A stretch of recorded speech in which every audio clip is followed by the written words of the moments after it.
Ukraine Russia యుద్ధం ఆగేలా కనిపించడం లేదు. మారణ హోమం కంటిన్యూ అవుతోంది. యుక్రెయిన్పై రష్యా దండయాత్ర చేస్తోంది. పట్టు విడవకుండా పోరాడుతున్న యుక్రెయిన్ను పూర్తిగా నాశనం చేసేందుకు అన్ని ప్రయత్నాలు చేస్తోంది రష్యా.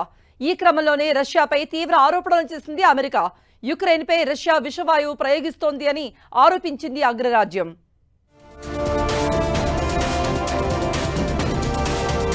తగ్గని యుక్రెయిన్, ఆగని రష్యా.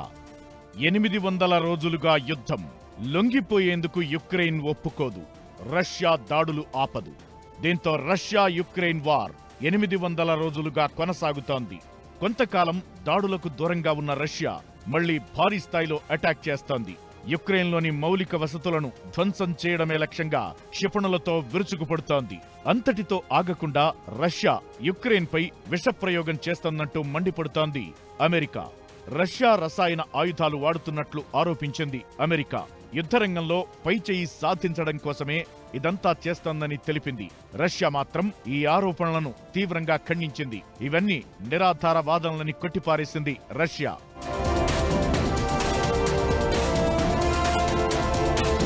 క్లోరోపిక్రిన్ అనే గ్యాస్ ను రష్యా ఉపయోగిస్తున్నట్లు అమెరికా విదేశాంగ శాఖ ఆరోపించింది. యుద్ధభూమిలో యుక్రెయిన్ సైనికులకు ఊపిరాడకుండా చేసి తరిమి కొట్టడమే వారి లక్ష్యమని చెప్పింది. యుక్రెయిన్లోని ప్రతికూల ప్రాంతాల్లో పైచేయి సాధించేందుకు రష్యా అడ్డగోలుగా వ్యవహరిస్తోందని మండిపడింది అమెరికా. రష్యా చర్యలు కెమికల్ వెపన్స్ కన్వెన్షన్ కు విరుద్ధమని తెలిపింది అమెరికా. సిడబ్ల్యూసి అగ్రిమెంట్ పై రష్యా కూడా సంతకం చేసినట్లు గుర్తు చేసింది. క్లోరోపిక్రిన్ ను క్రిమికీటకాలను చంపేందుకు వాడుతారు. దీన్ని మొదటి ప్రపంచ యుద్ధ సమయంలో ఆయుధంగా ఉపయోగించారు. యుద్ధభూమిలో చిక్కకుండా దాడులు చేస్తున్న సైనికులను గాయపరచడానికి, ఊపిరాడకుండా చేయడానికి దీన్ని వాడారు. ఈ గ్యాస్ కళ్లలో మంట పుట్టిస్తుంది, ఊపిరితిత్తులపై ప్రభావం చూపుతుంది. ఎక్కువ మొత్తంలో పీల్చుకుంటే వాంతులు, వికారానికి దారితీసి ప్రాణాంతకంగా మారే ప్రమాదముంది.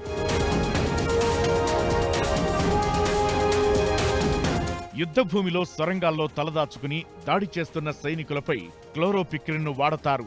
దాంతో వారు బయటకు రావడమో లేక పారిపోవాల్సిన పరిస్థితితో తలెత్తుతుంది. యుక్రెయిన్లో కొన్ని ప్రాంతాలపై ఆ దేశ సేనలు పట్టువేయటం లేదు. దీంతో చేసేది లేక రష్యా ఈ వ్యూహాన్ని అనుసరిస్తోందనేది అమెరికా ఆరోపణ.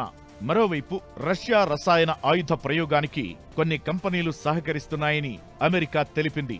3 సంస్థలు, 2 వ్యక్తులపై ఆంక్షలు కూడా విధించింది.